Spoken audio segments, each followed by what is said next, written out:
Radiant team, ban. Good afternoon, ladies and gentlemen. Hello and welcome to I believe this is the first round of the second Oceanic Cup, sponsored by Silicon Sports. My name is 5525, and this game is between Cyberbunker and Poison Gaming. Already we can see Batrider getting taken out of the pool. Nothing too out of the ordinary there. Poison Gaming does have first pick, so sometimes you do try and see a team try and sneak that hero through, or the OD. Still in the pool, heroes like Visage, heroes like OD, heroes like Lysilla, all quite like, and it is actually going to be the OD. Probably recognizing that Poison Gaming haven't decided to take him out. They've got first pick, and not wanting to have to deal with that because he really does limit which heroes you can pick as that mid. You basically can't take any intel, you struggle with most strengths, and it suddenly turns you into a very defensive picking game. Lysilla is still in the pool as well, and I'd be quite surprised if he didn't get taken out at this point. And then from there, it'll probably be the Wisp or the Visage. I have noticed that sometimes in these qualifiers, you're not getting the Wisp out, but then he's not getting picked either. There goes the Lysilla, simply because I assume neither team can really play him that well. And even if it is in the pool, they'd rather pick a hero that they're comfortable with as opposed to picking a hero who is very, very powerful if you know what you're doing, but can almost be a hindrance if not. Simply because Wisp as a support does need a lot more levels and farm than most other traditional supports, heroes like Rubik, heroes like Shadowing, heroes like Twin-Headed Dragon, or even Naga. Wisp basically means that you have to play a defensive tri-lane, and can struggle quite a bit going up against an aggressive tri-lane. Now they are thinking this over. I assume they're probably, yeah, and there goes the Weaver actually. Another hero is often relegated to that first ban stage, and that'll probably be, and there's going to be Darkseer coming out. So not to pick up the Visage or the Wisp. A little bit interesting, because Darkseer now has kind of been relegated to the later stages. There goes the Visage. We've still got Wisp in the pool, although I'm not sure that they'll opt to pick up the Wisp and the Visage, because it does mean that you've then got a tri-lane that has no stuns whatsoever. And Wisp quite often forces the enemy team to run the aggressive tri-lane to try and beat him into the ground, beat his carry into the ground before Wisp can hit level 6. It's going to be the Rubik coming out. There we go. Second support. Now, Poison Gaming with the Darkseer perhaps wants to be going for that Naga, going from that AoE wombo combo, which can work. The issue, and indeed in the early stages of the game, will work. The issue is that first of all, you've got that Rubik, who can be very, very powerful against that AoE wombo combo.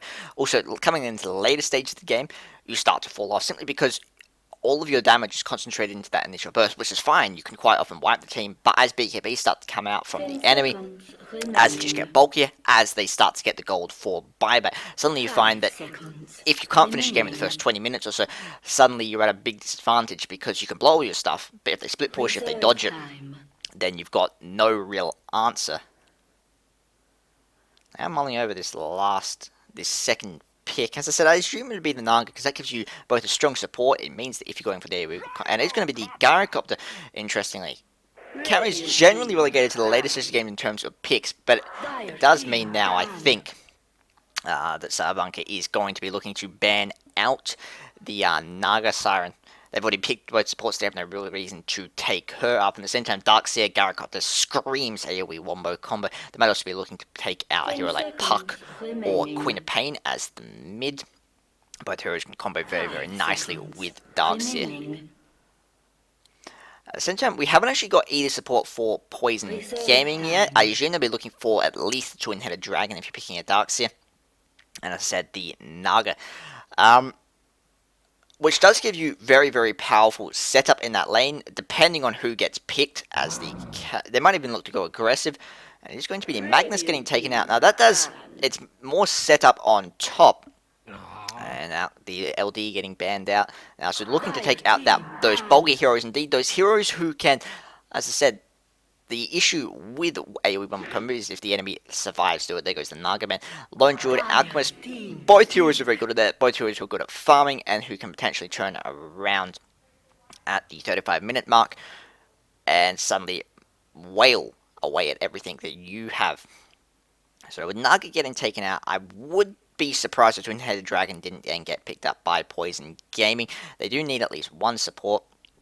Well, they need two supports, and Twin-Headed Dragon is one of those heroes who can combo quite well with Darkseid. Mirana coming out as the, I assume, off-lane. She is, well, very rarely played as the number one, but I assume going to be played in that off-lane role. Perhaps safe lane farm, because you do have the Visage, you do have the Rubik. That's quite a lot of setup, and Visage in particular absolutely loves first blood attempts because of Soul Assumption. He would generally guarantee you to kill as long as you can get another hero to follow up. At the same time, while the Mirana is decent in the offlane, it does mean that you're not going to have a hero who can really stand toe-to-toe with Gyrocopter. Quite often you see Clock to try and take on Gyrocopter, because Clock and Gyro, Clock jumping on Gyro can force him to waste a lot of flat cannon charges, and also Gyrocopter is not the tankiest hero early on. It's going to be the Nyx coming out as the support.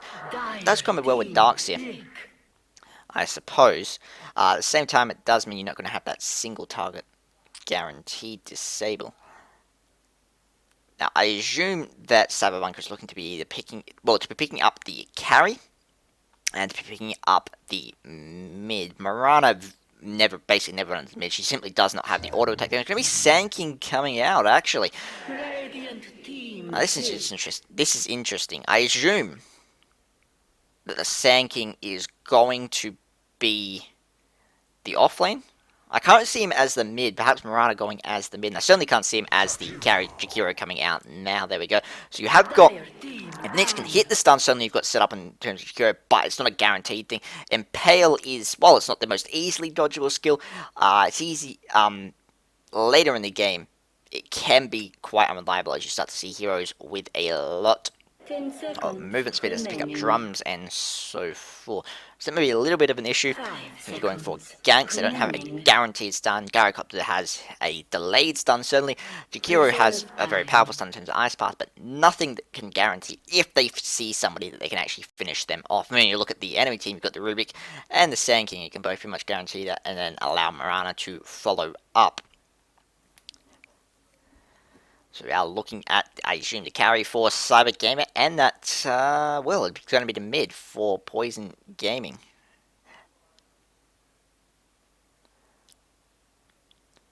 The Sand King coming out does mean that you've got AoE Wombo coming to take on the Darkseer, the Gyrocopter, because Darkseer, Gyrocopter, Jakiro basically screams, we're looking to take mid-game fights. Out comes the Puck Bam, and Puck would be very, very powerful indeed against the, this is the Radiant side, I believe. No, the Dire side against Cyber Gamer.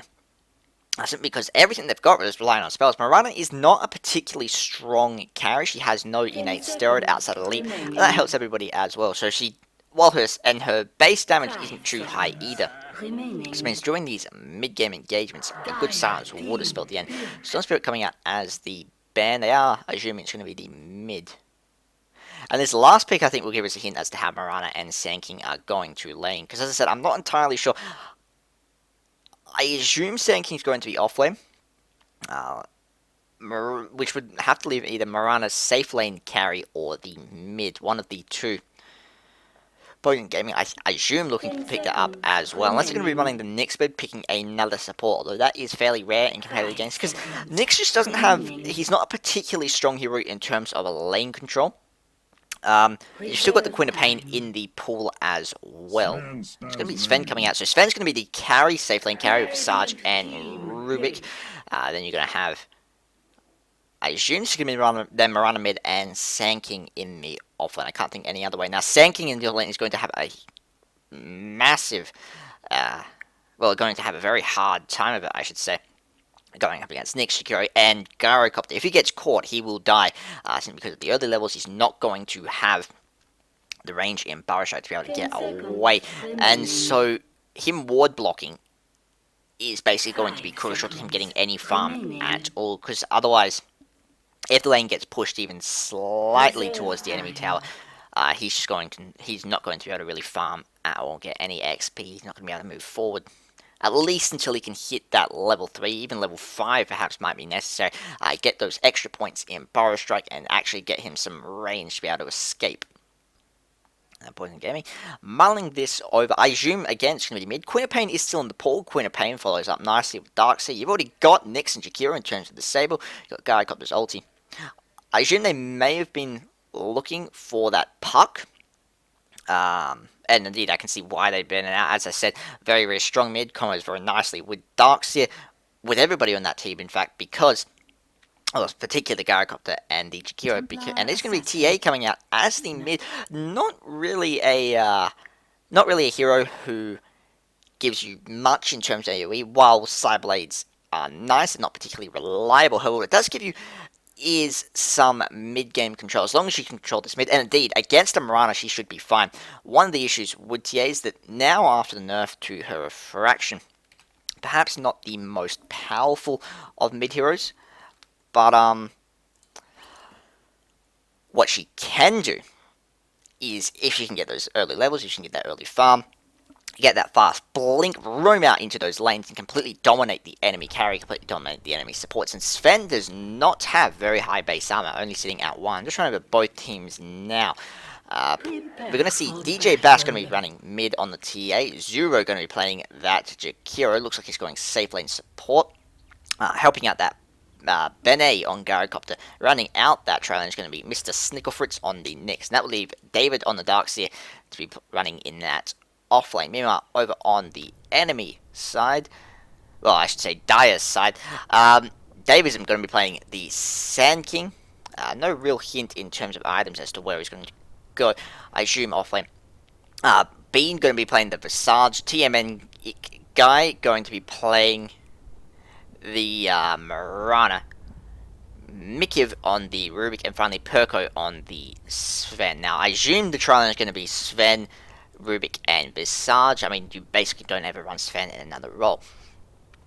Now, the issue I'm seeing here is that I said that Poison Gaming, the issue with those AoE wombo combo lineups is that you end up with a team that, coming into the later stages of the game, going against the harder carry will suddenly start to struggle because the enemy carry will start to bulk up, start to get those PKBs, and will also start to get buyback, which is good, which is still true here, I think. But by picking the Sven, you're kind of locking yourself. It makes it a bit iffy because Sven is very much a mid-game carry. He doesn't scale as hard as certain other heroes with items. And another issue is that if he goes down with his ulti out, he can buy back, certainly, but he'll no longer have the ulti, have that massive AoE damage, which will allow him to clean up the Gyrocopter very quickly. And Mirana, as I said, not particularly strong as a carry. She'll certainly be able to benefit Sven with her leap, and she will be able to get some items on her, but she's not that big late game Harry that you really, really want going up against AoE wombo combo such as this. Pause coming out now. So it is going to be a defensive trailing coming out from Poison Gaming, which is fair enough. With the Sven, with the Gyrocopter and the Rubik, I think they just decided to be a little bit too risky. Now, we did have smoke brought up on the Nyx, not actually going to be used, actually, and another smoke coming out on the Mirana. Lines getting drawn on the map, perhaps suspecting something's going on in that jungle. If you remember, waiting around, I think looking to head off any ward attempt by the Sand King, although it does look like the Sand King is actually going to be the mid lane. We do have 4 heroes smoked up for the Radiant side now. Sorry, for the Dire side now, I should say. And ping's coming out. They're looking for something. Jakiro perhaps realizing that something's coming in. And Rubik gets revealed. And he's not going to be able to get in range in time as everybody backs up post-haste. We do have the arrow on Mirana, but if she uses it now, she won't have it out. Poison Gaming turning around, looking like he wanted to go for an ice bath, and so I believe that's going to be a wasted smoke. Ward coming out from Visage, but spotted by the enemy ward. Now they're looking to get a kill on Bean. I would imagine. Out comes the blocking ward from Visage. So it's actually going to be Sand King mid, and Sand King shouldn't have too big a TA shouldn't have too hard a time against Sand King. I mean, he does have the Sandstone to worry away at her refractions, but even so, he can't really pressure her overly. She might not have any refractions, but she's not going to have too big an issue in terms of damage. Anyway, now we are looking. It is actually going to be an aggressive trailing coming out from Cyber Gamer. Sorry, Cyber Bunker, I should say. Out comes the stun on Beam. We do have Sven out. It comes to buy him some time, and that's going to allow him to get away. Ice Path did follow up, but they didn't have Gyrocopter near enough to get that rocket barrage damage off. Now Lift coming out on TA, lifted through and up in the air. She does meld. She's level 2 actually, turning around, going for a meld hit on Davis and taking a chunk out of his HP. We did have DD on Rubik, but alone not enough to do anything. And they know, I think they know the wards here. It looks like they're wanting to deward it. They're certainly pinging in that area.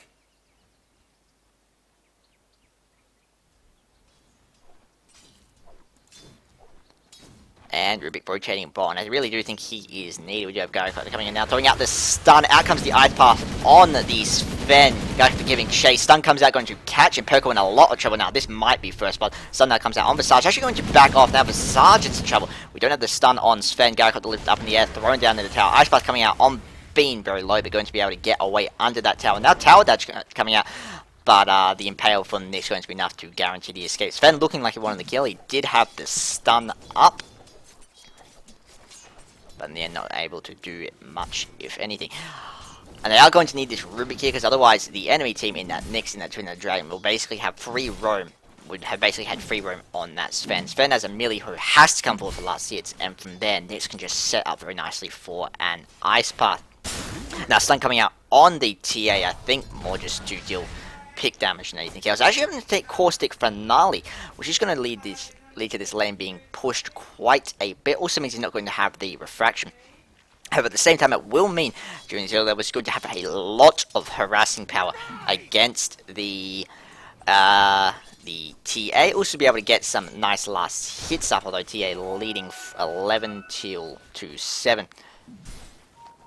Ward coming out in that bot lane. They know that the ward's there, and I think Nyx wants to de-ward it at this point. Have already taken out an area, spotted out. Pink's coming out from Pink. And out comes the stun on Gyrocopter. We do have Soul Assumption. No Grave Shield though. Gyrocopter lift up in the air, very low, but in the end actually going to drop to a Rubik right click, and that's going to be first blood, and Pale Toes Perko up. But the Radiant Support's not able to do anything to really reciprocate that. Now it looks like the Radiant Dire side wants to keep going in. Outcome, we looked like it was turning around for Ice Path. Now Gyrocopter level 3 roaming in. Sven stunned. Stun being charged up by the Gyrocopter. Out comes the Impale meanwhile on the Rubik, who is in a lot of trouble, about to run into a Gyrocopter, and I think he's going to drop now indeed. There we go. Nyx actually picking up the kill. Perko stunned under the tower. Soul Assumption coming out from the Visage to try and do some pick damage. Now up in this top lane, we haven't mentioned yet, sitting about even in terms of XP, but no, Darkseid very much leading the way, in fact. Now level 5 to Mirana's level 4. Mirana going for the Starstorm build. Essentially what has spotted Nyx out, at the same time that Rubik being spotted out by the Radiant Ward. He does want to get in there to ward that ward, but at the same time it's very, very risky when you've got a Nyx and Twin-Headed Dragon roaming around looking to pick something up.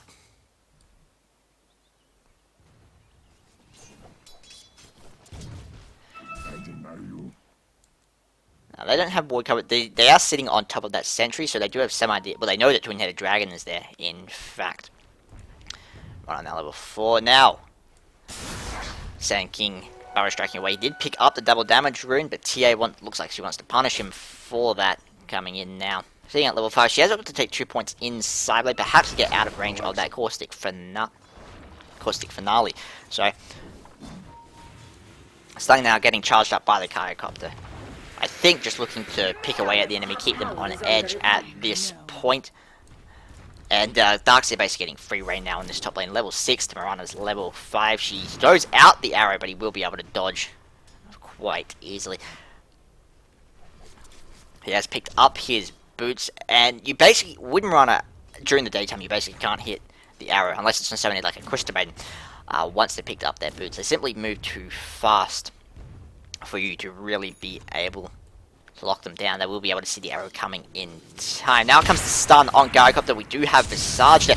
Ice Path coming out to try and buy him some time. Soul Assumption still there, going to fly. Not quite going to be able to finish off, but Rubik with another right click finish off. Now Impaled should be able to get away though. And that's 2 kills going the way of the of Cyber Gamer, and more importantly, 2 kills on the guy with the Ice Path coming out, trying to buy Poison Gaming some time, but going to drop anyway to Rubik. And so Rubik now the team's carry, it would appear, now sitting at 3 kills, giving us some nice scores. Sven sitting about 1,000.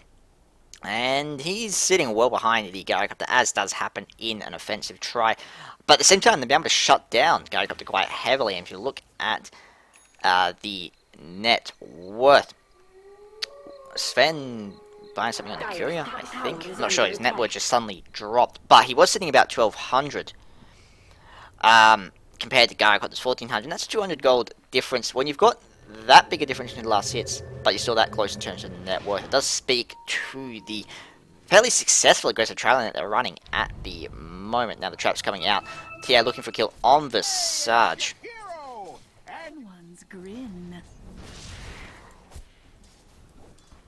Darkseid now sitting at level 7. We'll have a look at the Mirana. Level 6 hasn't opted to take her ulti either. Which is a bit of an issue, I think, because you do have a lot of power, of setup power, a lot of roaming power in that Sand King, in that Visage, in that Rubik.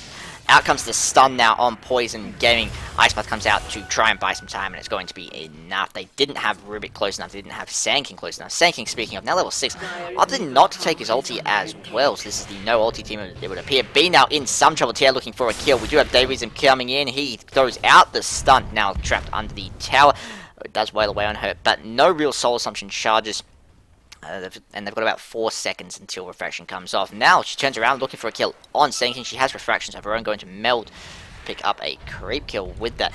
Rubik now roaming in, does have sentries, but they're on the Courier. Unfortunately, a stun now coming out on Poison Gaming, gets lifted up in the air, going to meld, and this should be enough to... I mean, she can basically wait it out. We do have, as I said, Rubik's sentries coming in now. If she's lucky, she'll be able to pick it off and go back into meld. And going for a hit, just trying to do some poke damage. Sentry's still coming in. We have the stun up on Sven, and as soon as these arrive, she's very much dead. Unless, as I said, she can pick it up. Again, going in. And out comes the stun. Sentries get dropped. She gets lifted up in the air. All refraction charges gone now. Ice Path trying to buy some time, and she might actually be able to TP away. Indeed, she does. Everything used by the by Cyber Bunker. And with the help of that Ice Path, they just weren't able to dish out enough damage. So nice play by that Jakiro. Poison Gaming now. Pause 2 seconds, says Rubik and Mirana. We've been paying most of the attention to this bottom lane. Darkseid actually dropped, and apologies for missing that. I assume getting hit by the arrow, indeed it is on cooldown, so probably stunned under the tower. You can see his body near that tower now. I assume he wanted to finish off the tower. It was quite low. Mirana was able to deny it, but instead he paid for that with his life. Mirana now opting to take her ulti at level 8.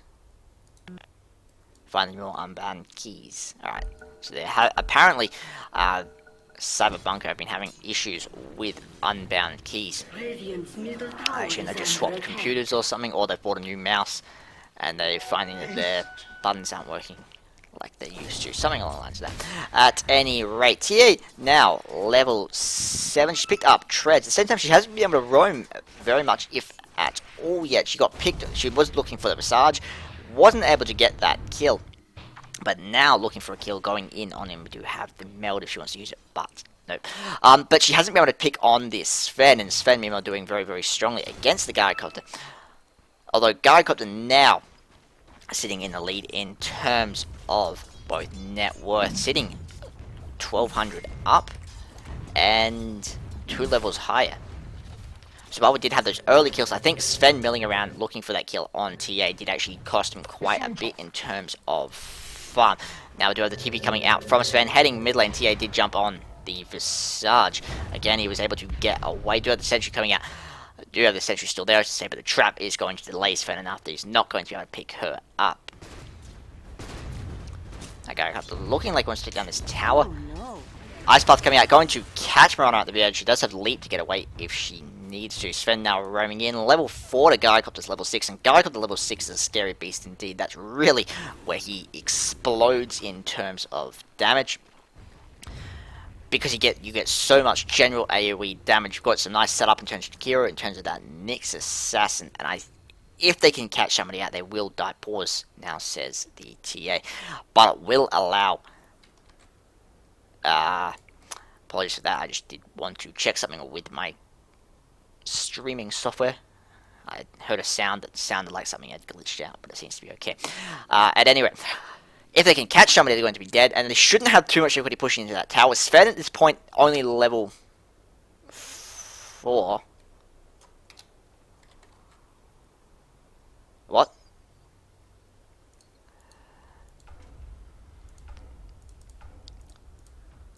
Apologies for that. I didn't have open mic on in the software. On my stream it was working, but not in game, unfortunately. So everything should be working now. Thank you for pointing that out for me. But yeah, so at the moment, this lane for Poison Gamer is going to be a lot stronger. You need that Sven's level 6 until it really starts to become a threat. And even then, up against the Gyrocopter, Sven is going to be needing more farm to be able to go toe-to-toe with a level 6 Gyrocopter at this point. He's only really got his tread, hasn't even got his treads actually. Thought he did pick that up, but really, now I think perhaps regretting going for this defensive try. It did seem to work out at the start, but now when he was running around for that TA, he started to fall behind in terms of farm. And now sitting at level 5, having to play defensively under this tower. TA meanwhile hasn't been able to gank him, so that is one benefit for him. Level 7 now on the Visage. There we go. And still level 5 on Rubik. He does need one more, I believe, 2 more creeps until he can get that 6. And if he can get that 6 before Gyrocopter goes in on this lane, that would be very, very strong indeed for his team. Not quite able to finish off the missile, because it will mean that Gyrocopter is going to be throwing out his ulti. If Rubik can get the steal on that, he can turn that around. I think that'll be enough with Sand King now level 7 picking up the ulti. Now Midnight Shadow coming out. They do have the Rubik level 6, and again, if he can get this, he has picked up the homing missile, looking for a kill. But now under the tower, not going to be able to do too much. It actually drops.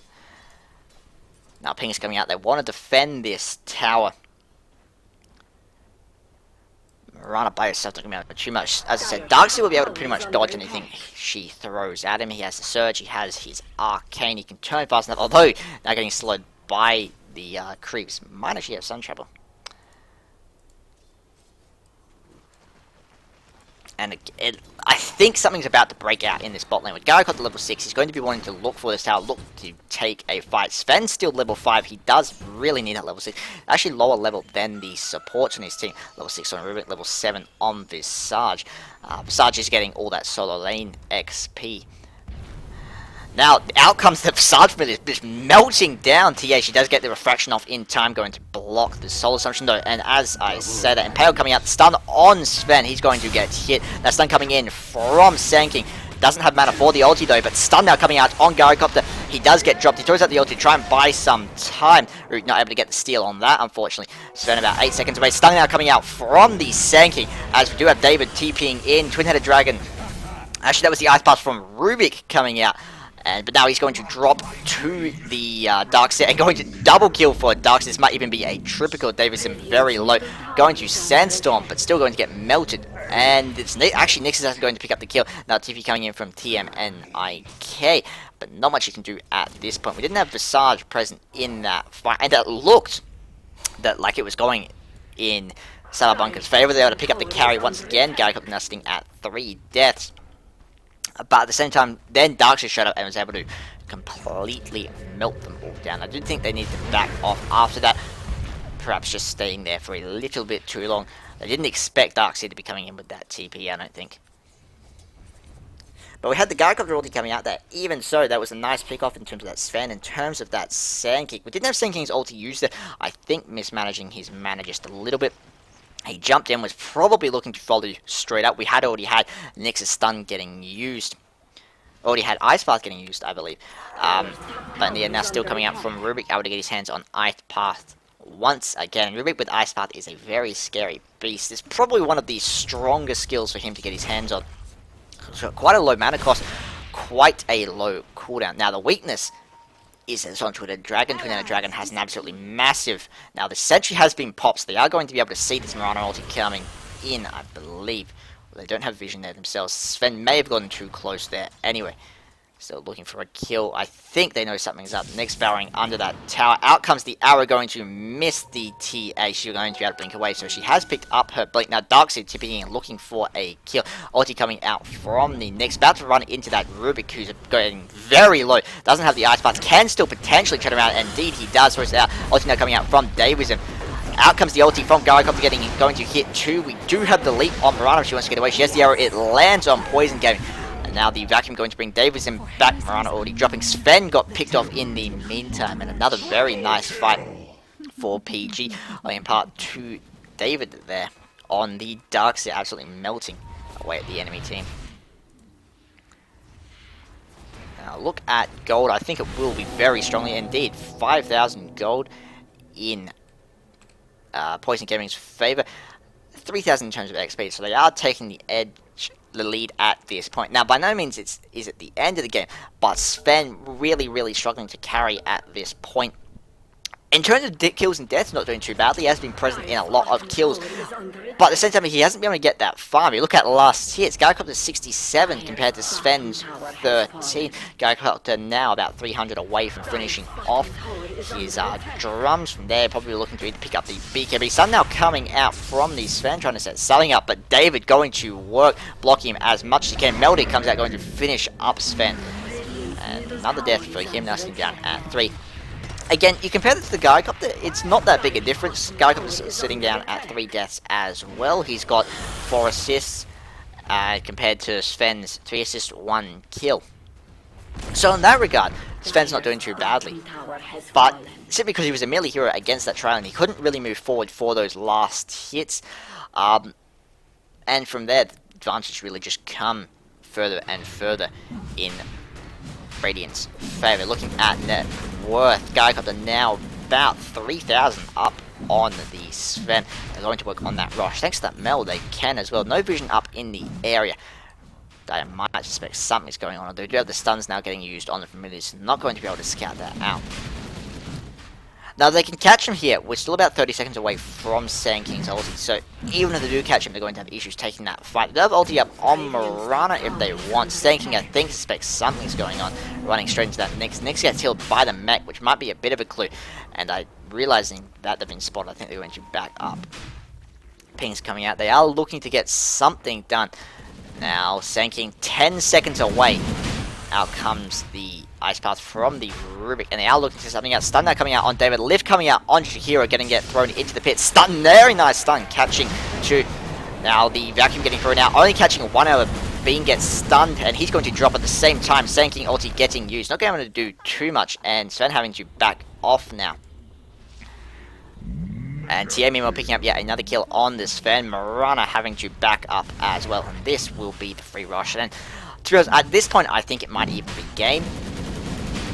That rush road, yeah. And Davidson jumping in, looking to get the steal, not able to succeed in that. He does have he does have Sandstorm trying to buy some shine, but he's going to drop anyway. Mirana Mimo does pick up 1 kill, potentially 2, going to work on that Nyx. She has leap and she uses it. So some nice counterplay from her and Sand King that will delay the push a little bit. But she's not doing too well in terms of farm. Neither is the Sand King. Really, he doesn't have his blink. TA did have a much easier time of it in that lane. Level 12 to his level 9. Not just in the lane, but in terms of her team. She's been present in a lot more successful fights than the Sand King. Sand King, I think the only fight that really went well for him was that engagement at that bottom tower. Everything else, he has been able to get 1 kill, 2 kills. But then the rest of his team melts around him and he gets picked off quite sharply as well. Now we did have Gyrocopter with the Aegis. Now about to get his drums, I would imagine. He's going to be looking to heal up, get the mana. Drums coming out now. But from here, you have still got about 8 seconds on the Dark Side ulti. Once that comes up, once you get the heal up on Gyrocopter, you're going to be looking to push into that. We've still got T1 up, but to be honest, I think they could push all the way into the T3, and there's not a huge deal that the that Cyberbunker can really do to contest that. Sven's still really sitting behind in terms of farm. 1,800 net worth compared to Gyrocopter's 50. Compared to Gyrocopter's 5,000, it's about to say 1,500. And now TP's coming in, looking to set something up. I think they're probably going to be want to catch out the rotation we're seeing coming out from Dai. The trap did pick them up, I think. Now, they might actually catch this Courier hanging about in the trees. Sand King. Out comes the ulti now from Mirana. She's nowhere to be seen, and actually moving quite close to the tower. They get hit, so they have revealed. Well, the familiars certainly have revealed themselves, and they might actually be able to catch out David here. Indeed, out comes the stun tear in there as well. Stun now coming out from Sven to follow up. Does actually catch 2. Sven popping his ulti, looking for a kill. 3 getting pulled onto that wall. Reciprocating vacuum coming out from Root. Now comes the ulti from Gyrocopter, and I think this has to be game. It's at least going to be 1 tower, if not 2. Sand King does manage to get away from that fight, TPing away, and down goes 1 familiar. But Mirana, she wasn't present in that fight. Even if she was, I just don't think there was much that she could have done there. The issue is that you just have too much AoE at this point for Cyberpunk to really deal with. They do need those BKBs up on Sven. But because he's having such a hard time farming, now Mirana might actually be in some trouble. She has used Leap. She does throw out the arrow, but she might go down anyway. A lot of tower damage there, and that's just going to be able to pick up TA. So that is 1 kill. But means Mirana's not going to be present in this next fight. Sven now coming in. Just trying to hold back the creep wave, throwing out the stun, but you've got Gyrocopter coming in 3 seconds to 2 seconds away from his ulti now. Jakiro, similar story, about to get his ulti up. Darks are a little bit further away at about 40 seconds, but even without the ulti, you still got that vacuum onto Ice Path, onto Gyrocopter ulti, and that alone will probably be enough to melt the entirety of that team. You do have Sand King's ulti, and they're actually being a little bit hesitant here. I think they know that they have the advantage at this point, so they're kind of low to really force the issue. They know that if they hang back, at this point, Gyrocopter has got such a big lead on Sven, they're going to have too hard a time dealing with him, unless we get to about the 40-minute mark. Just having a look at Rosh, we've got about 2 minutes left on that, so I think looks like they're heading for that top tier 2. Nick's meanwhile picking up a kill on the Rubik, who I think was going for the ward. And it does speak to the map control. His team, Radiant really can't afford, Diak really can't afford to move out. Even that jungle is going to be dangerous for them thanks to that. Next, you haven't really got ward coverage near the Ancients either. Which does mean that bot lane, they basically can't move out past the T3. They've got a little bit more leeway mid and top, but even so, Sven's going to have a pretty hard time farming that jungle.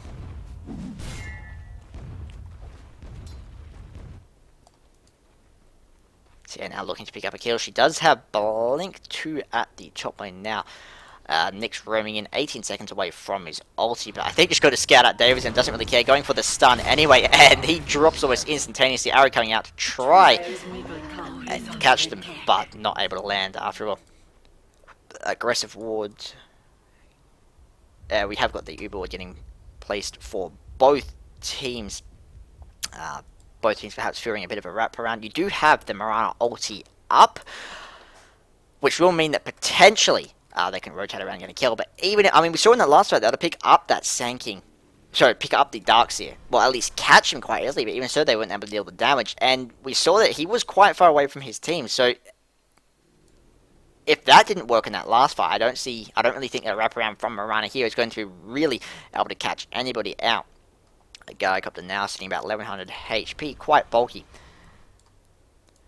At the same time, we do have the ultis up on basically everybody except for Visage.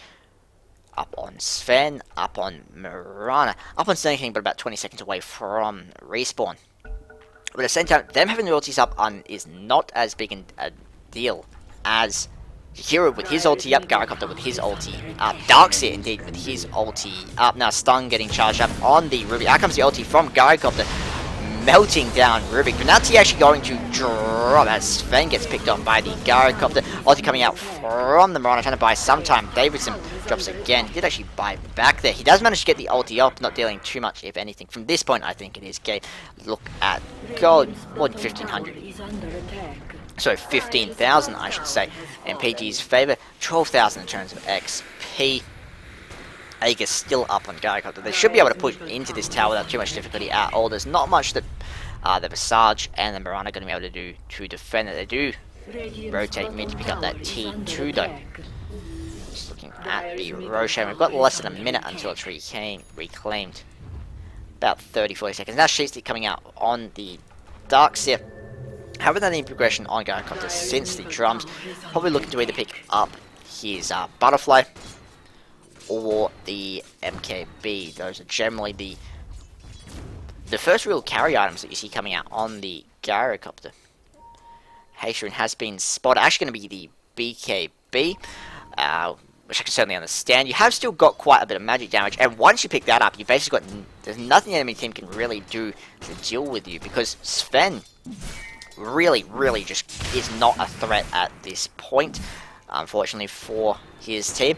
Now sitting at level 10, you compare that. Not sitting too badly in terms of XP, in fact, but in terms of net worth, that's another story entirely. Sven now at 2,500 net worth, sitting above only his supports in terms of farm. Gyrocopter meanwhile sitting at 8,000, drawing close to 9,000. Sun now coming out on Bean, in jumps TA, and Bean dropping very sharply indeed. Rick does manage to get meld. Out comes the ulti now from Gyrocopter, and Perko just getting absolutely melted down. He goes. Now Gyrocopter going to work thanks to that BKB. Nothing that the teams can really do to delay him. Rubik very low. He's actually going to get dropped, actually getting stunned under the tower. Rubik getting dropped by the Impale.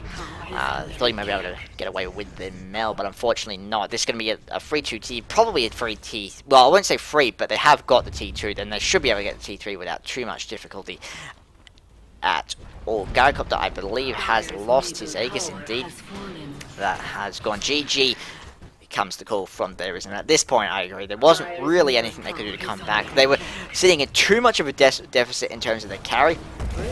And at the same time, they didn't really have a carry who could, he wasn't a hero like last year, the hero like Alchemist, who could come out from such a massive deficit and really turn it back on the enemy. So, my name has been Fire525, thank you for watching. The next game will be up in about 10-15 minutes, so I'll see you then.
Radiant team. Good afternoon, ladies and gentlemen. My name is 555, bringing you yet another game from the Oceanic Cup Qualifiers.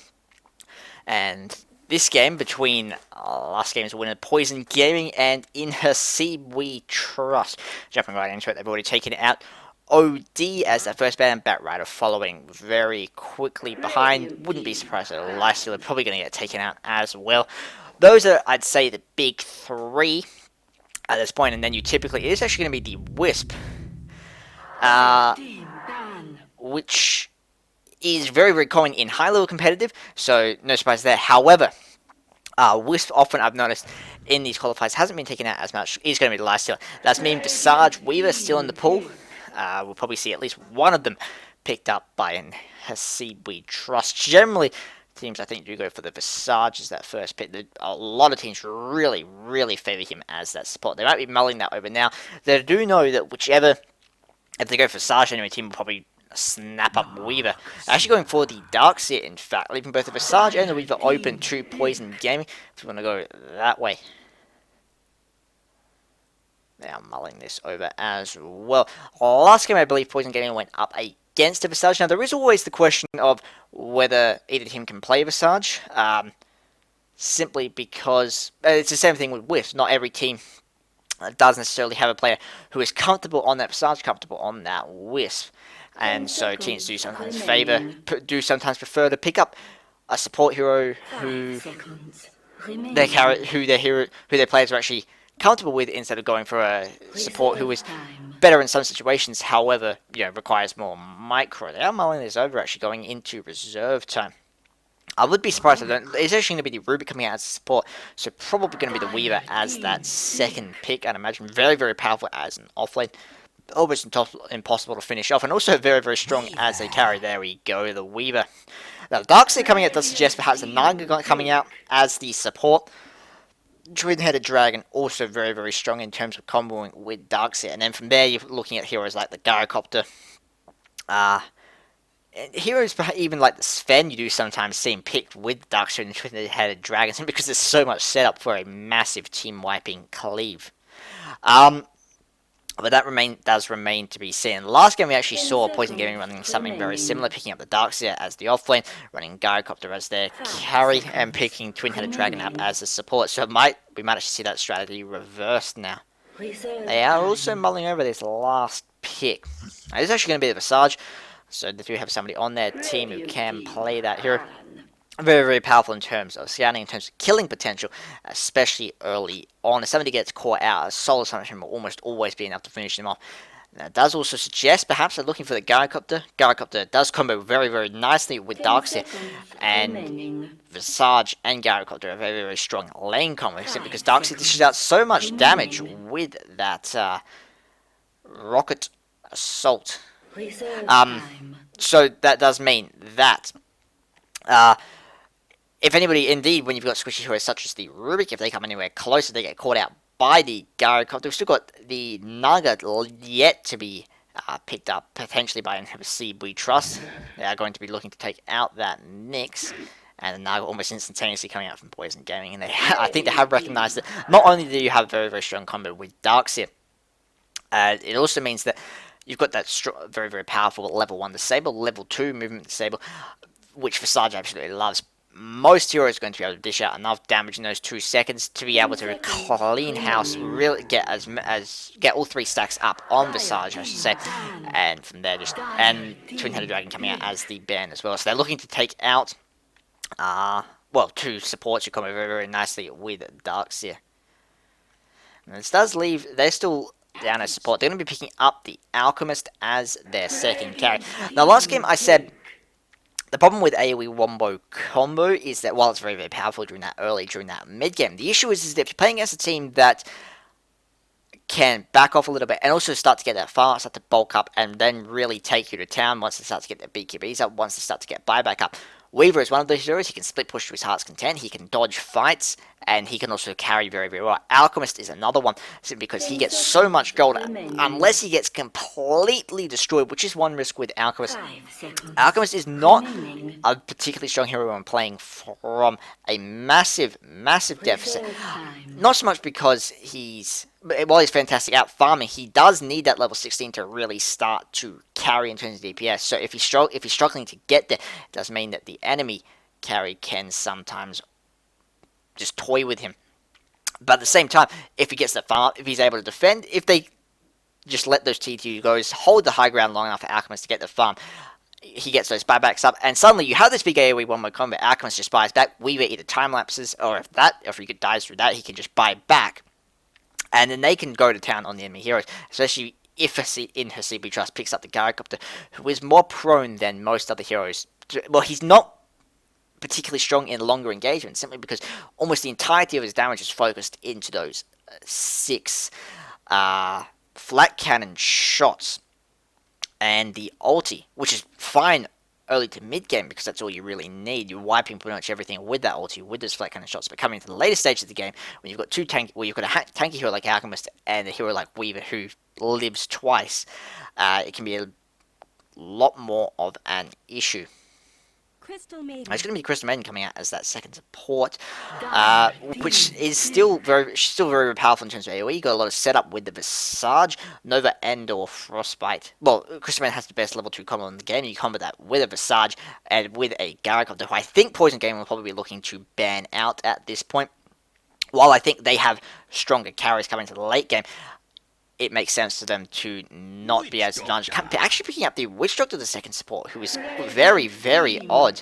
Does give you that disable on Crystal Maiden.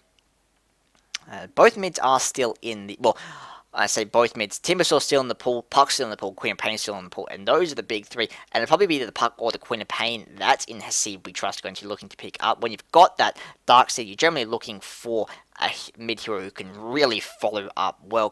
Puck is probably better at following up in terms of disable. Queen of Pain, of course, better in terms of damage.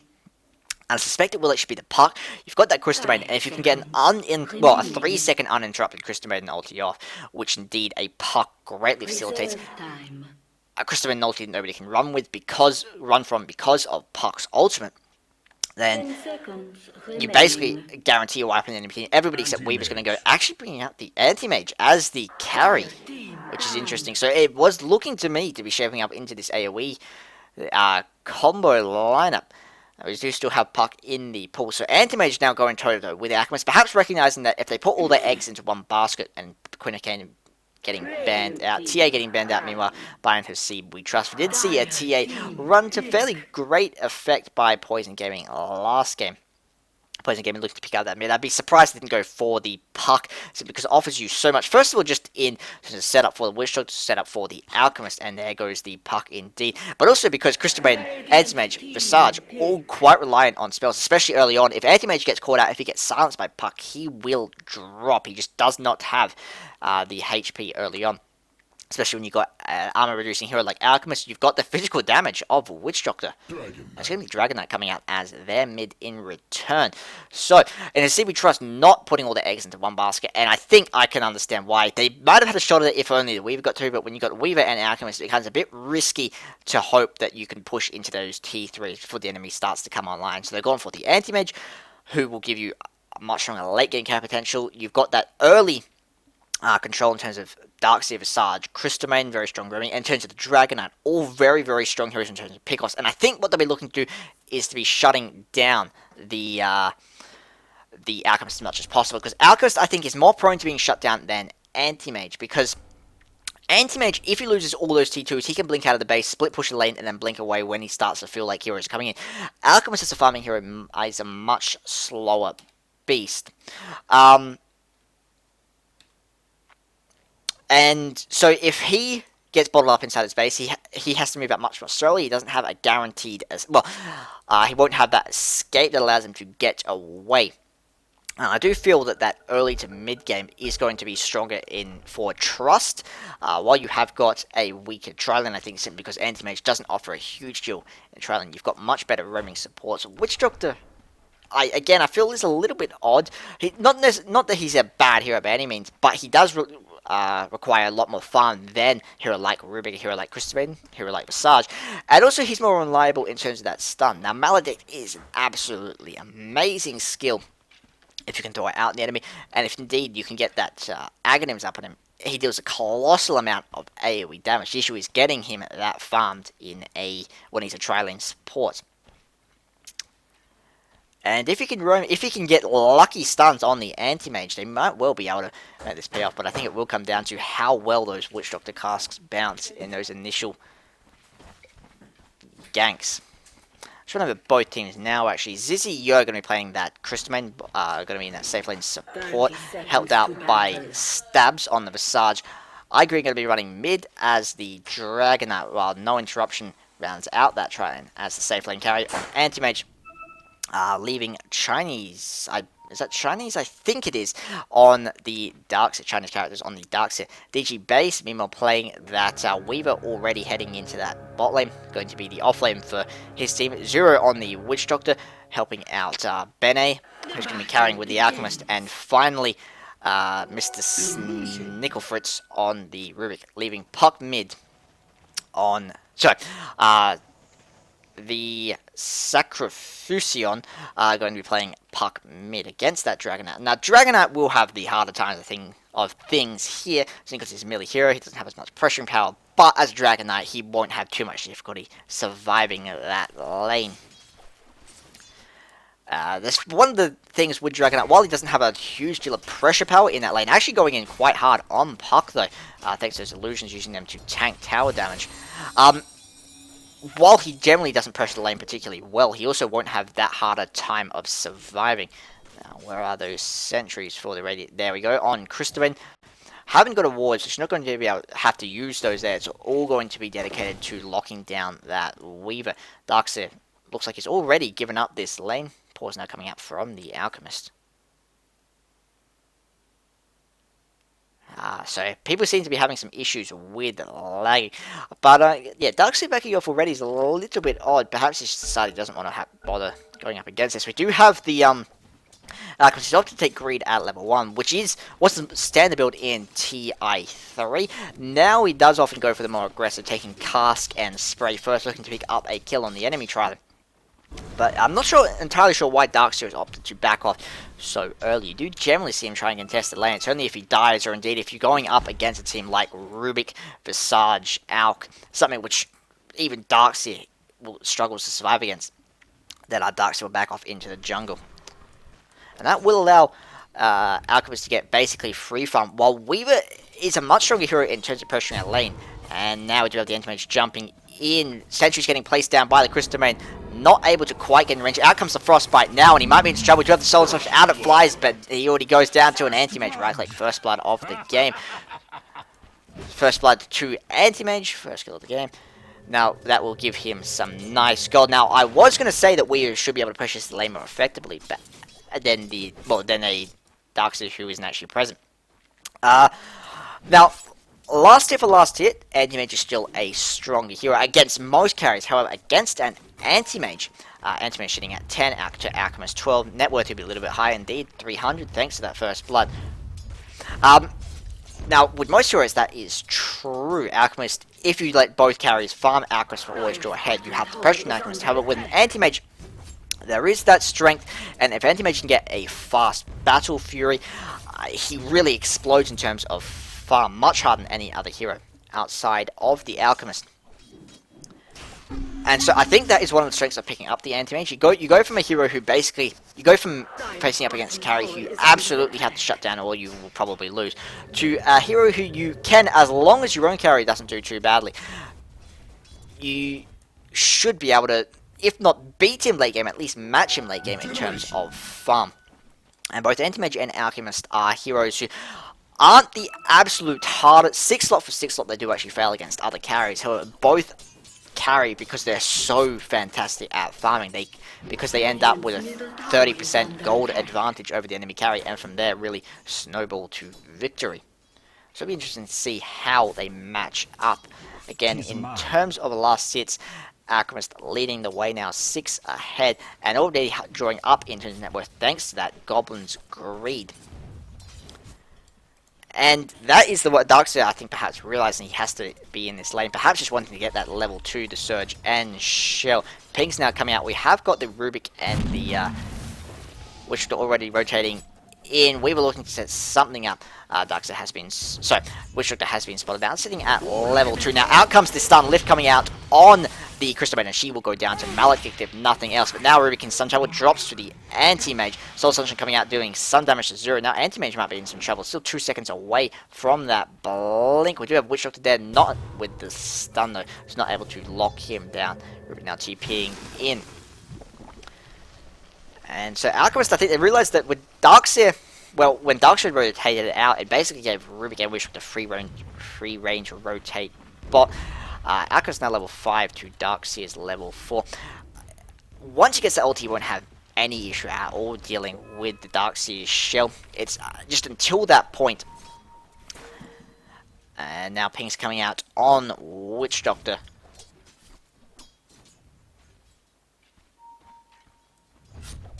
Again, looking to set... I assume that both teams are going to want to set something up. You do have smoke getting used now, and it's actually they're actually going to be rotating mid. Now, mid I haven't really mentioned yet, about even in terms of XP and even in terms of last hits, more or less. Juggernaut holding his own. However, that might be about to change. As again, we do have the smoke gank coming in, level 3 on Rubik, level 3 on Wish Doctor, opting to max Maledict first, which during these early engagements will be very, very powerful. You've got a lot of setup in terms of that Rubik. You can catch somebody, and I believe you...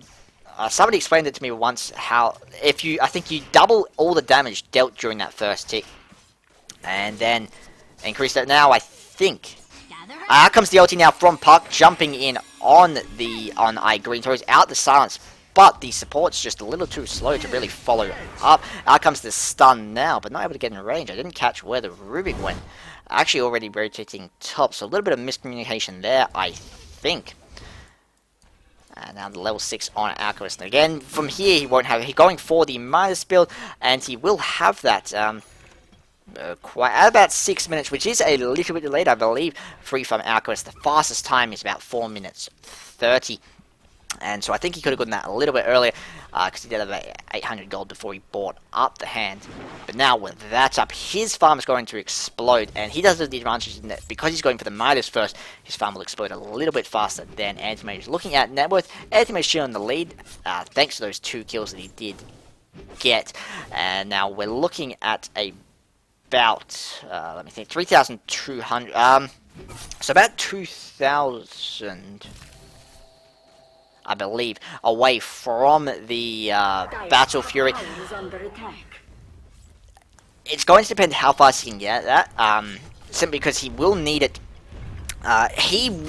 During that mid-game, is a little bit weaker than the Alchemist. Alchemist often does buy the Shadow Blade so he can gank, and if we can get that going on, Anti-Mage can't dodge that stun.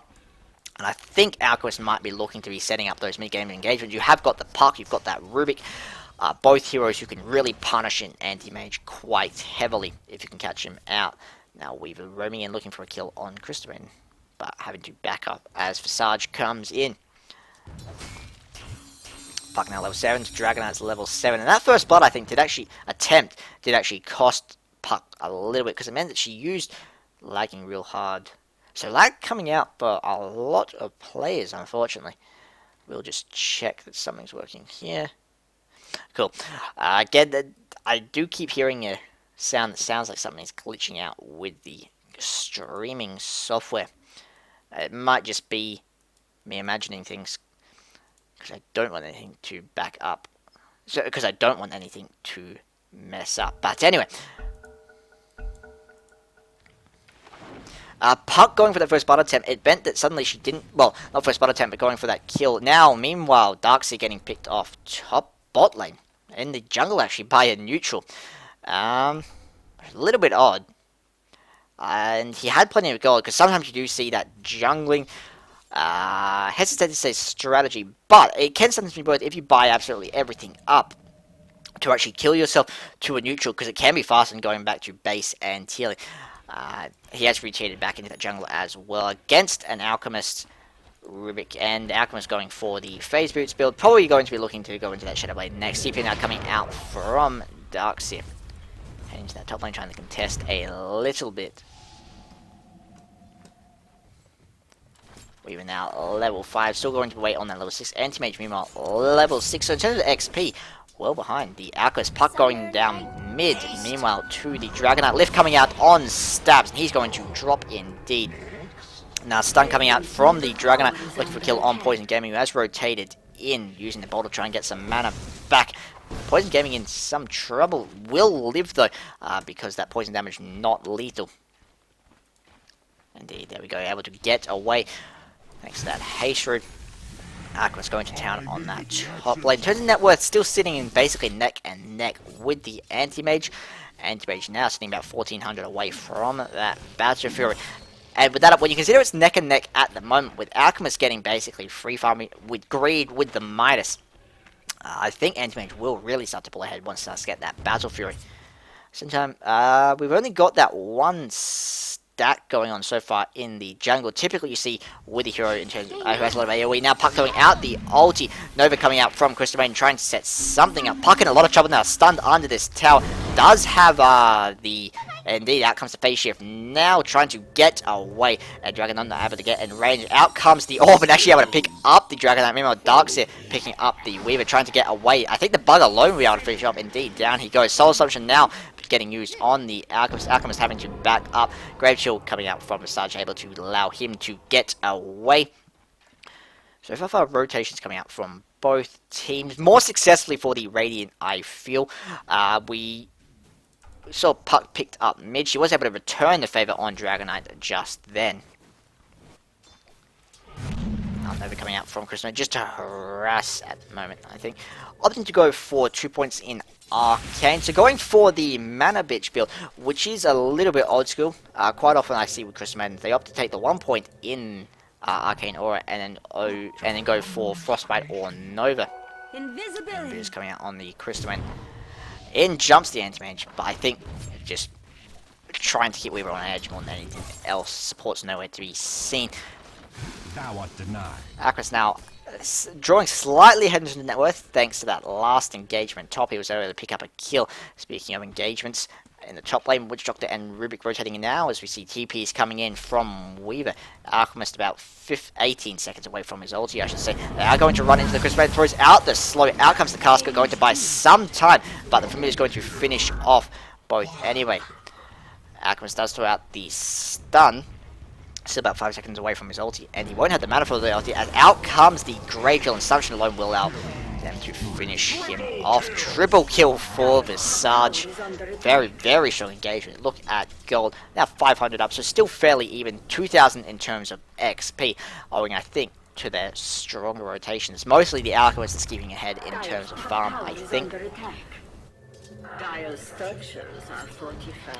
TV now coming in from Puck, looking to set something up, and again she can punish Anti-Mage quite heavily, as we just see here, jumping in on interruption. Might be able, not quite able to finish off with the ulti though, and picking up the Anti-Mage. First death of the game for Anti-Mage, going to delay him a bit into his network. Now again 300 down from the Alchemist. Alchemist does have minus. Now looking at farm, we're about 800 away from that Battle Fury. From there, he will start to really draw ahead. I just want to see the Alchemist. Hasn't picked up anything yet. Again, I assume it will be the Shadow Blade. I can't imagine against an Anti-Mage, BKB is generally not what you want to be going for. You want to be trying to lock down the enemy carry if possible, and an Anti-Mage is very prone to that, where you consider he can't dodge your stun. You've got a 4-second stun that deals physical damage. Both very big issues for the Anti-Mage. You've also got a Puck who can follow up on top of that. DD now getting picked up by the Crystal Maiden. Out comes the Soul Assumption on the Alchemist, trying to get away. Lift now coming out on, and out comes the Fable. Now Darkseer very low.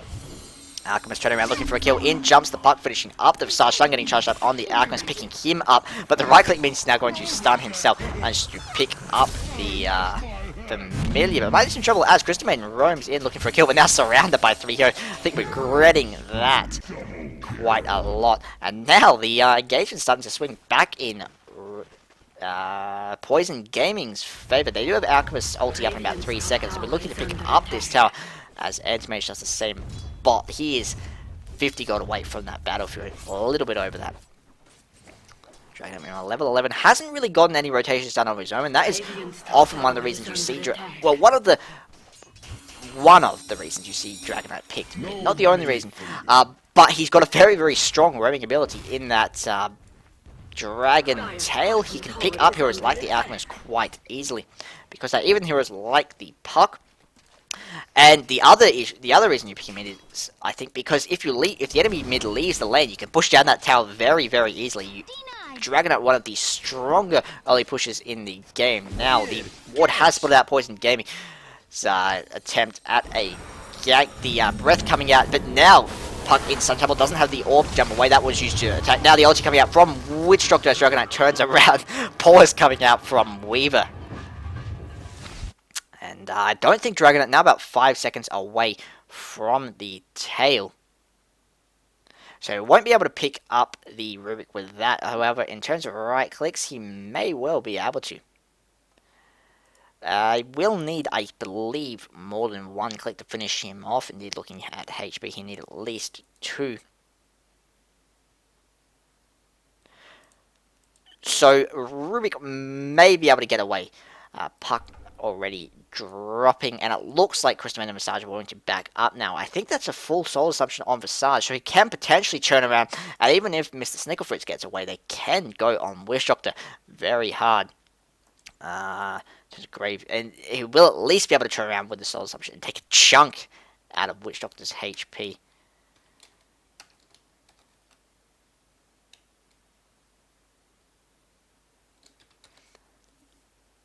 Just waiting for Puck to reconnect now. Battle Fury now up on the Anti-Mage. And from there, that's when Anti-Mage kind of goes into the jungle. Although he probably, with the engagement going on mid, look to finish up that tower, boost his score a little bit, and from there, head into the mid, pick up that camp, and stack and pull. Sorry, stack and then just farm to his heart's content. No stats going on in the Ancients yet either, which a little bit odd, because you do often, I mean, Dragonite loves that, Anti-Mage is going to love that as well. And Rubik in some trouble. Actually going to drop as it down goes Witch Doctor as well. So very nice engagement, very nice turnaround for the Radiant side. Really able to punish that Puck, who now sitting down at 3 deaths to Dragonite's 1. Dragonite really holding his own. With the ulti up, he'll probably just be looking to push down this mid tower as well, with a Darkseer there as well, burning through those creep, wanting to bottle the Illusion Rune first, and now turning around mid, I think, going to look to take down the tower. TV now coming in from the Wish Doctor, wanting to defend. Surge coming out on Dragonite. Zero seeing that, going to back off though. Now, Alchemist actually rotating bot, sitting at about 3,000 gold, 1,000 lead now on the Anti-Mage. Shadowblade is indeed going to be on the Alchemist. There will... Now, Puck is still a ways away from a blink, though. She's not going to be able to have that absolutely massive jump power on the Anti-Mage quite yet. She will need to get that up. But you've already got the stun up on Alchemist. He can basically merely range that on the Anti-Mage. And that should allow Puck enough to get in range for the Silence if they do want to punish him. Still coming out from Rubik, getting his hands on Breathed Fire. With Doctor ulti up, Christopher's ulti not up, still about 70 seconds away. Alchemist picking up the Shadowblade against the Anti-Mage any longer, I don't think. That will allow Anti-Mage, basically, he should be able to get this tower without too much difficulty, though. There's nothing really coming to defend as I speak. TP now coming in from the Wish Doctor alone. He might actually die to the Anti-Mage, though, although we do have Weaver coming in as well. Now, as I speak, Dragonite getting lifted up in the air. Not quite able to go down. Down he goes now to the Alchemist to get a little bit of HP back. Snicklefritz on the run, going to drop to Visage from his Solar Shotgun coming out, taking a chunk out of Alchemist. Now, Alchemist turns around. He has got the stun charging up. Out it comes, and Stab's going to go down to the Puck. Anti-Mage now jumping in. Shadowblade used though, and Weaver comes in looking for a kill on Anti-Mage. Out comes the Silence. Level 4 Silence as well. And he jumps, he does have the ulti, but not going to opt to use it. Anti-Mage having to back up now. Sorry, Alchemist having to back up, going for the farm on that lane. They're able to dive the tower, get 2 kills. So all round, good engagement for them, I think. I did manage to pick up a familiar as well. And more importantly, blink up on Puck at this point. Alchemist sitting around 1200, so he'll probably be looking to go into that BKB next, I'd imagine. imagine. You look at the enemy team, you've got that massive stun on Dragonite. A lot of Anti-Mage's damage early on is coming in terms of mana break as well, so BKB will allow you to weather that. And most heroes on the Radiant team will lose out a lot of damage if Alchemist can get that fast BKB. Anti-Mage, meanwhile, Spell Shield won't really benefit as much because you have got both the Alchemist and the Weaver. You've got that minus armor. And the Mage's armor early on, not the strongest either. Now still coming out from Ruby, getting his heads on tail, getting stunned off on I agree, but now Puck very low, throws out the orb. Ulti coming out from Krista May, getting stunned almost immediately as Witch Doctor charges his ulti. Vacuum going to interrupt that, allow him to get away. So a net result of none at the moment. Alchemist now roaming and looking for a kill. Maledict not quite able to finish up anybody. Now Puck looking to get something done, has the blink, might actually get caught out, looking for a kill on the Christman. It would appear. Outcome, not tail isn't used in fact, and she will be able to orb away, or not, actually going to drop, so a little bit of misplay from there, not really the Visage there perhaps. Now stun getting charged up from the Alchemist, going to be able to turn around. They have picked up the Darkseer anyway. Now actually going to might get stunned on the tower as in comes Dragonite. Dragonite not quite able to get in range. Out comes the stun from Witch Doctor. Unfortunately, it only bounces if he has vision. And Anti-Mage going to work. He has picked up that bottom tower. TP now coming in from the Rubik. And this is one of the strengths of Anti-Mage. And why I say... now Puck disconnecting. And it's one of the reasons I say Anti-Mage is a stronger carrier when bottled up. Because he can blink out of the base, go to work on a lane, and then quickly jump back if the enemy tries to return. As we just saw Rubik coming in with the... Now, I'm interested to see if the tail is melee or ranged. I believe he did steal it from Dragonite when Dragonite was in range from, which will give him a very, very powerful stun indeed. A huge amount of setup until into telekinesis into a dragon tail.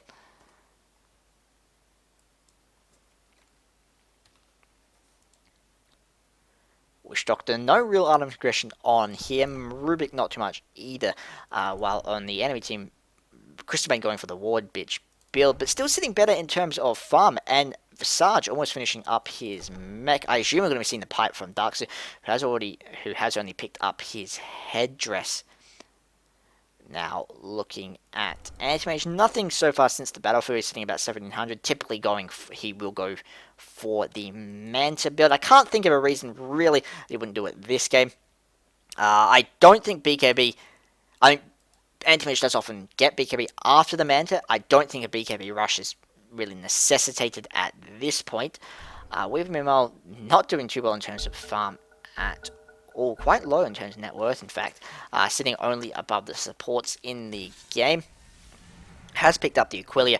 Probably going to be looking for the Lincolns, especially when you consider you've got Dragonite, when you've got Crystalmane, both with that stun and with that Frostbite, who can really, really punish him if they're able to catch him out. Alchemist, meanwhile, 2300. Out comes the stun. Out comes the stuns as well, so a little bit of miscommunication there. Not going to matter, going to drop anyway. Was some disable stacking there, unfortunately. But Anti-Mage dropping nonetheless. Now, mech up on the Visage. Nothing of that kind of sort on either the Witch Doctor, who has gone for the Arcane, or the Rubik. Witch Doctor probably looking as a support, going to be looking at a mech. He will probably be the mech carrier simply because Rubik is a very mana intensive support with the steals. Especially if he's looking to grab Darkseer's Vacuum, Darkseer's Wall. He won't really have the mana to be able to use one of those skills on top of mech. Speaking of Darkseer, he has picked up the cloak, so we will be looking at that pipe. Now, Poison Gaming throwing out the ulti, looking for a kill on Crystalmane. Out comes the Soul Assumption, and out comes the Frostbite. Phase Shift is used, but going to drop anyway. So Puck playing very aggressively, and it's not really paying off for her, now sitting down at 5 deaths. Now, Smoke Gang coming in, but at the same time, Puck's now down. They don't have her ulti. And Alchemist actually going to drop to the Anti-Mage top lane. So very nice pickup for him. Now sitting about 2,000 up on terms of the Alchemist. Lift coming out on Darkseer. He does throw out the Vacuum. Maledict used. He's going to drop thanks to those illusion. Thanks to the bouncing off the illusion. Ulti now coming out from the Witch Doctor. And time lapse from Weaver going to allow him to get away and pick up a kill on Crystalmane. Structures fortified. Anti-Mage will be able to pick this up nonetheless. There's nothing that the raiding team can really do to contest that at this point. Anti-Mage going to work on those towers. Now sitting at 20 minutes in, having a look at gold. Swung back a little bit in PG's favor, 500. XP, still a similar story for in Hasib. We trust they're leading the way at about 2,000, but by no means is the game over yet. Still very much any man's game. In terms of net worth, Alchemist after that last death did actually come now within 1,000 of Anti-Mage, sitting at level 14 to Anti-Mage's level 13. And it is going to be the Assault Cuirass coming out from Alchemist, probably going to be looking to build into that Basher next, and against the Anti-Mage, getting that Basher could be absolutely crucial, because it will allow you, if you catch him, to pretty much kill him no matter what. Alchemist with that now sitting at level 15, one level away from 16, and that's when Alchemist comes online really as a carry. Up to this point, he's got decent damage in terms of spray. He can certainly gank with Unstable Concoction and Shadowblade, but now, although the issue is whether he'll be able to get it before this next engagement. As you see Crystal, you see Dragonite at level 13, dewarding. And I think we are going to be seeing another fight going down before Alchemist gets that level 15. Already popped his ulti, charging up the concoction and going to throw it out. Not going in on stabs. Ulti coming out from Witch Doctor. Crystalman's ulti getting cancelled. Now the Vacuum and Wall Alchemist picking up a kill on Darkseid. Dragonite picking up Witch Doctor now on the run. He's Maledicted up and he will drop to that in... No, Ruby getting the kill in fact with a Fade Ball. Crystalman quite low, but meanwhile Anti-Mage going to work on that tower. Puck jumping in, missing the silence. Stun getting charged up, going to lead and finish her up. Now they'll be looking to finish up T1, probably T2. Bene actually TPing top. Now that's his level 16. He will have, he won't quite have the Assault Cuirass actually. Using my shonky maths, Anti-Mage shouldn't have too hard a time. Puck has basically no mana, so not going to be able to lock down Anti-Mage at all. Bene going to work in that top lane.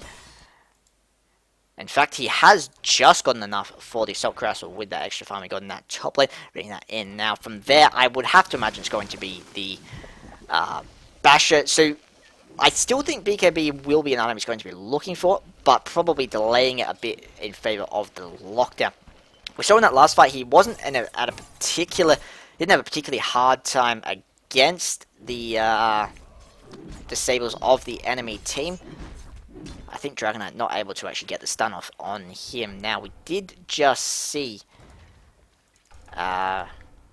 Smoke now coming up on Rubik, and Drums coming out on Dragonite, going for the armor build. So more of that semi-carry build, so the ganking build. I perhaps would have preferred him to early on be going for that Lothars. Try and punish Alchemist a little more.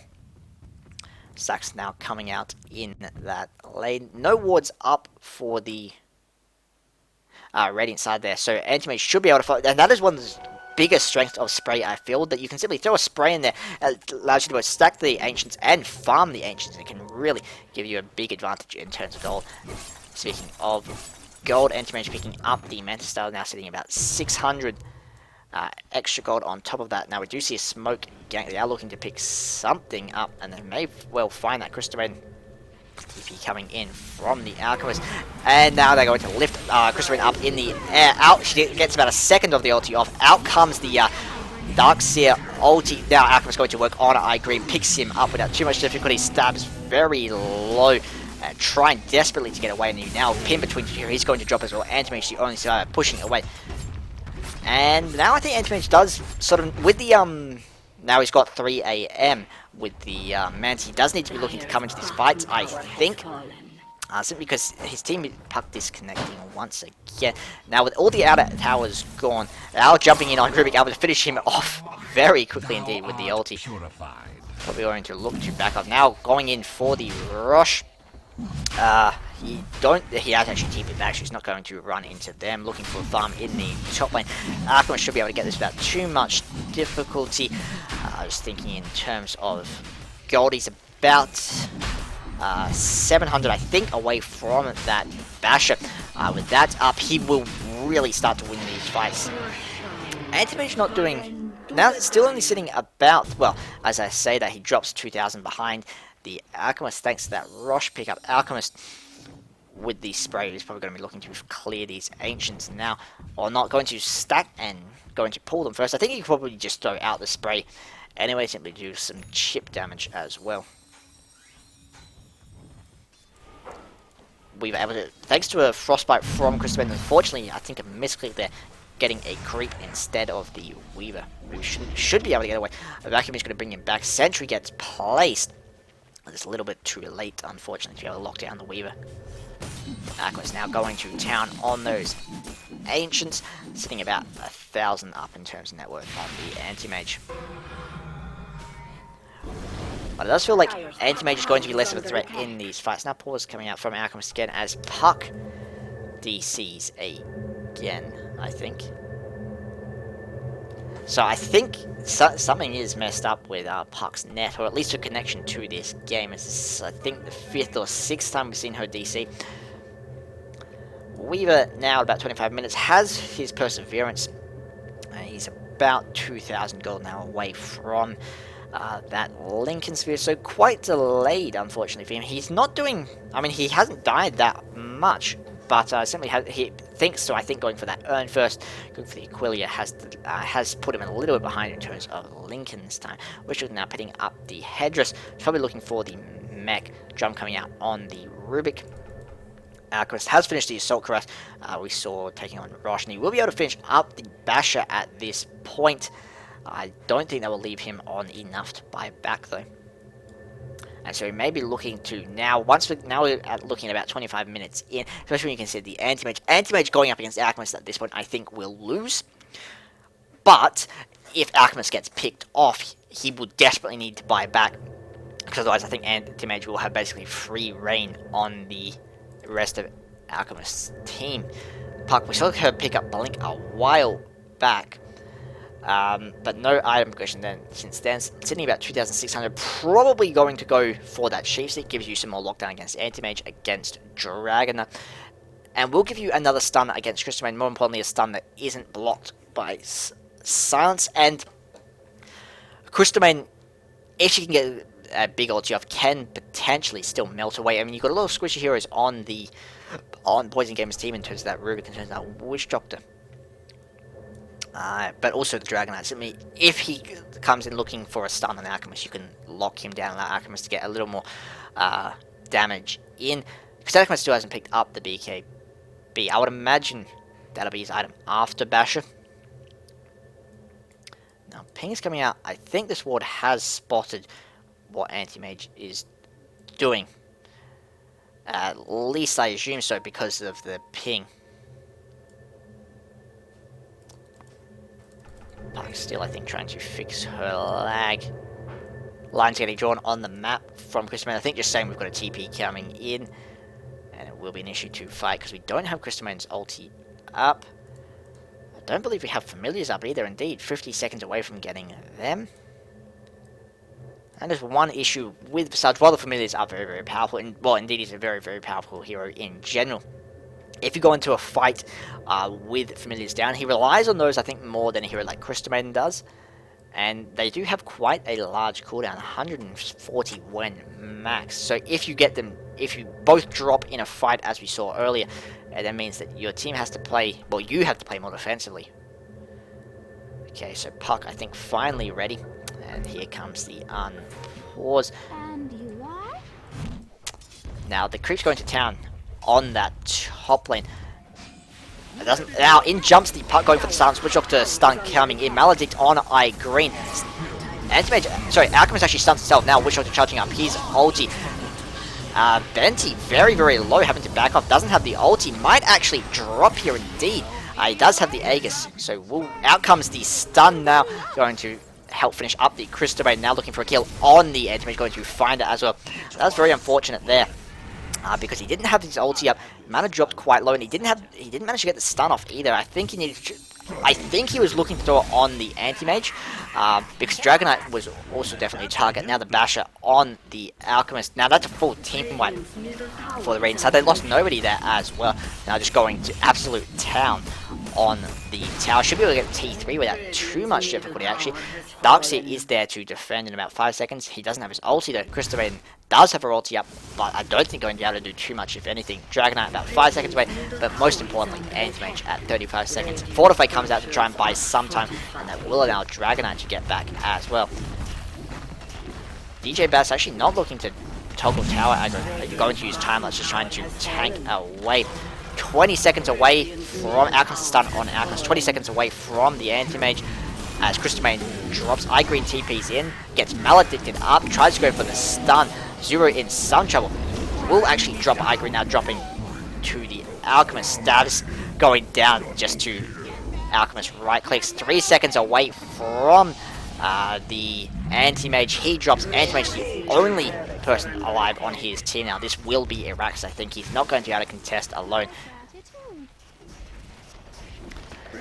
And I do think, basically, Trust needed to hang back a little bit there, or Anti-Mage needed to buy back, one of the two, because going to a fight without Anti-Mage at this point just was basically suicide, as indeed we saw there. The entirety of the team dropping outside of Anti-Mage. And at this point, I'm not sure if there's much, if anything, Anti-Mage can do to bring the game back. You look at Gold after that last fight, a massive dip, 10,000 in Poison Gaming's favor. Similar story in terms of XP, 14,000. Mech now up on the Witch Doctor. Alchemist still hasn't actually, we haven't got any progression past the Basher, so he hasn't quite gotten enough for the Abyssal yet. He'll probably be looking to save for the buyback though, simply because he doesn't really need to gamble at this point on an assault on the Abyssal Blade, because he knows that coming to a fight he's been able to beat the Anti-Mage anyway. Actually, he's going to be going for the Abyssal. My apologies, it was on the Courier, and so he'll have enough for buyback anyway. So now coming out from Weaver. I think they're going to look for one last pick off from there, go for the bot or top racks. And one of those goes down, I think it is well and truly over. Sheeps is now coming out from Puck. Will give us some lockdown on Anti-Mage on the Dragonite. Akam is still looking to pick. Still looking to farm, and it is, I think, going to be this top lane. TP now coming in from the Weaver. He does have smoke again. Now sitting about 1,300 away from Lincoln. So very, very delayed Lincolns, in fact. But so far it hasn't really been needed. The Alchemist alone has been eating up most of the stables, I think. And Dragonite sitting about 1,100. Haven't seen any progression since that Drums. He has, as I said, picked up the Armlet. But outside of that, absolutely nothing. And again, I think now the Alchemist is sitting about 5,000 on top of the Anti-Mage. I think they may be regretting perhaps not going for the Lothars.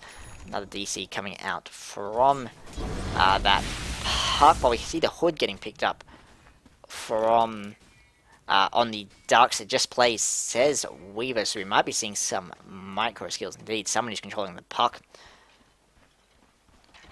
Probably going to be the Witch Doctor, I'd imagine, simply because once he starts to channel his ult, he doesn't have to do too much else in a fight. Actually opting not to take the second point in the ult. Interestingly, that may have just been a misclick. In fact, I assume it's a misclick. Unless he really wants that second point in Voodoo. Now, Puck, the Micro Puck still coming in. And Puck reconnecting anyway. Now, it will come down to this fight here, and if Dire manage to win this fight, if Poison Gaming can just roll in, as indeed I think they're likely to, we consider that they have got the Abyssal up now on Alchemist, they can lock down the Anti-Mage, and from there, unless we get, Anti-Mage doesn't have buyback either, actually having to pick up the hub, which give him more HP, but at the same time, I think buyback may have actually been more useful at this point. Lift now coming up on the Crystal Man. We do have the stun getting charged up, and she's going to drop very quickly indeed. Vacuum bringing 3 on top of the wall. Abyssal going out on Green. Now comes the ulti from Wisho trying to melt away, but Wisho actually going to drop. No interruption, still quite high in terms of HP as Alchemist having to back away. Maledict is there on Anti-Mage, but not dealing too much, if anything. Now no interruption jumping in on Alchemist, who's about to lose. He does have the stun. The issue is now, he's going to stun himself, and indeed, there we go. Very big misplay from him, because it means he doesn't have Shadow Blade. I think he needed to use a Shadow Blade and run, or use a stun to try and cover his escape. Now taking a chunk from Soul Assumption, and going to drop, in fact. He does have buyback, but still, colossally good fight for the Radiant side. I did think the game was over at this point, but that fight there does prove that Anti-Mage can still be a pretty big threat. And I think Alchemist will be looking to build into that BKB next, allow him to, as I said, weather Anti-Mage's damage. No interruption gets silenced though under the tower. Weaver now tearing away at him. Should be able to get away, although DK taking some damage, but neither really dropping too late. 50 seconds until the Alchemist respawns. In jumps the Puck looking for a kill. Not able to find anything though. Out comes that smoke. Now Alchemist isn't here, so if they can finish up, no interruption. I thought he might have been going for the Ancients, but no indeed. Medallion now getting picked up on Visage, while we do have the pipe up on Darkseer. And I think they're about to catch out. No interruption. He is indeed caught. He jumps straight into the entire team. We have the Sheepstick. We have the Silence as well. A little bit of stun overlap. But will he be able to stun away is the question. Indeed he will. Maledicted up though. Not quite going to be enough to drop it. Out comes the Puck ulti. And I think here is a kill. And indeed right click finishing him off. Crystal Maiden throws out the ulti trying to deal with Zero. The stun's going to stop her just in time though. And down she goes. And I think this game at this point, we do have buyback. Alchemist now is now respawning, picking out the British Traveler to come straight to that fight. And he will have buyback if he goes down. At the same time, British Travelers will be on cooldown, so he won't have as long as the pause coming out from Massage actually.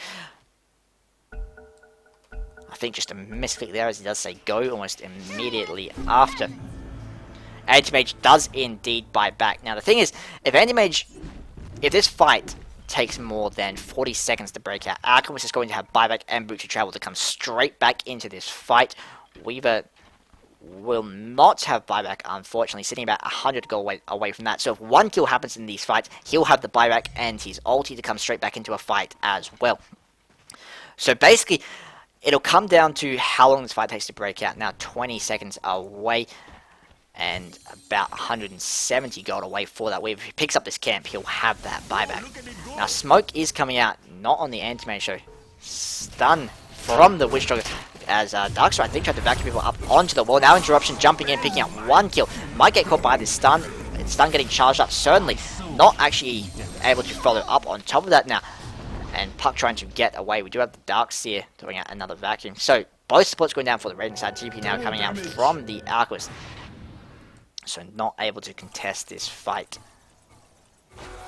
Illusion. At the same time, that does now mean Weaver does have... No, actually 200, I think, thanks to that fight. So he'll need...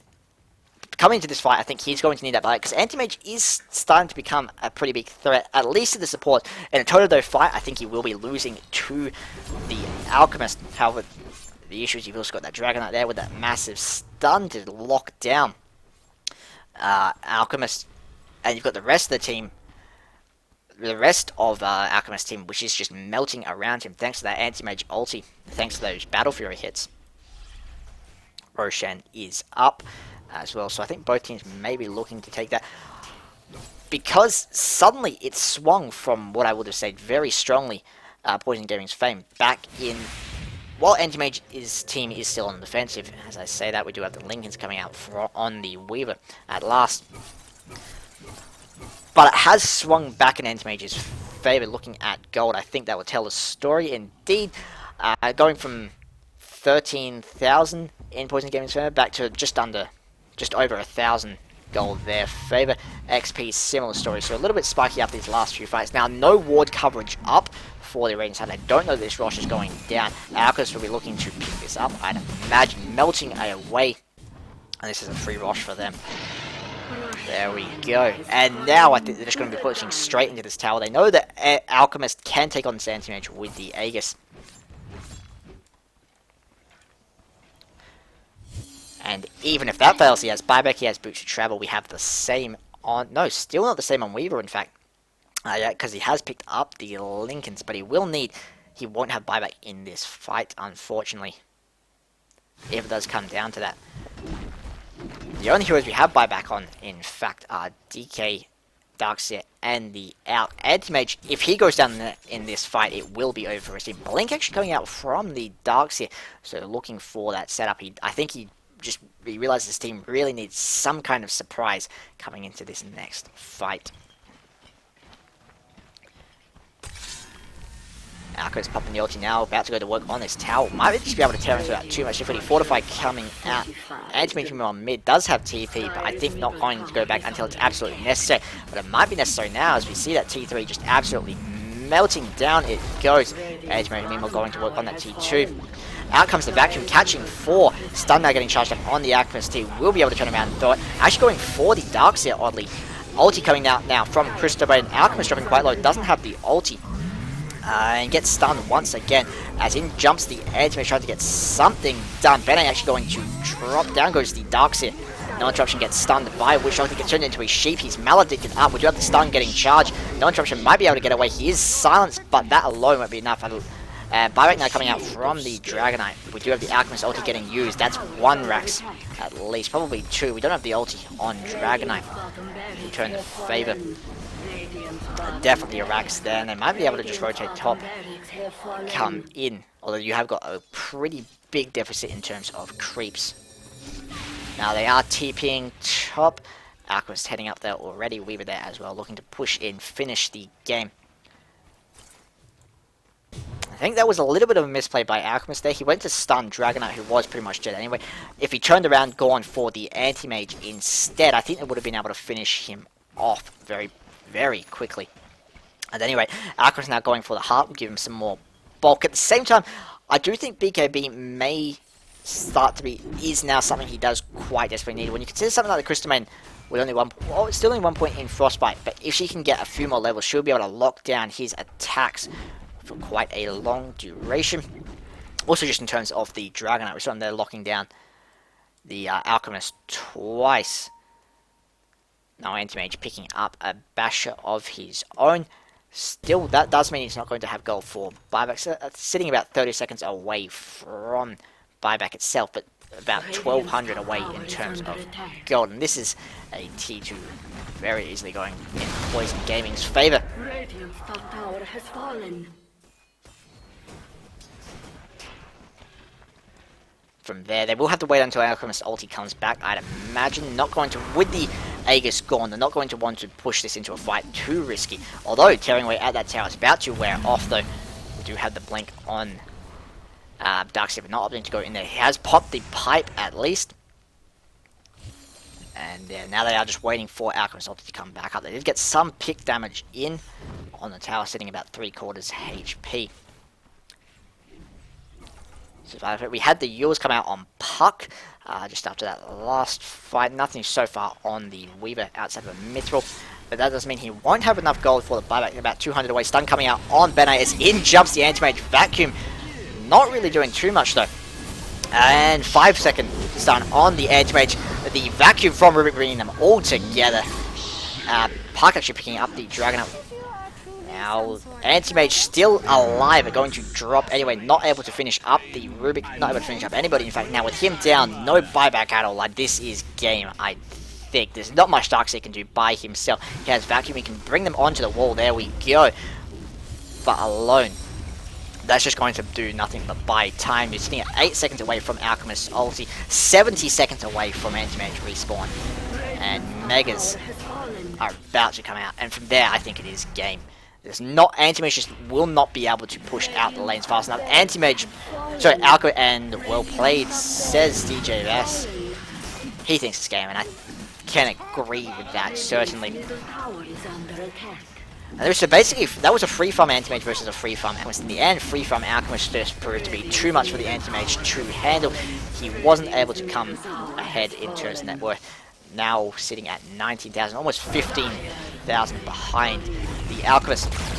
And I do think that while Trust did have some decent rotations early on, in the end they just weren't able to lock down the Alchemist enough. You did have the Dragonite, who, as I said, I would have preferred to see him going for the Shadowblade, really try and punish that the Alchemist as much as possible.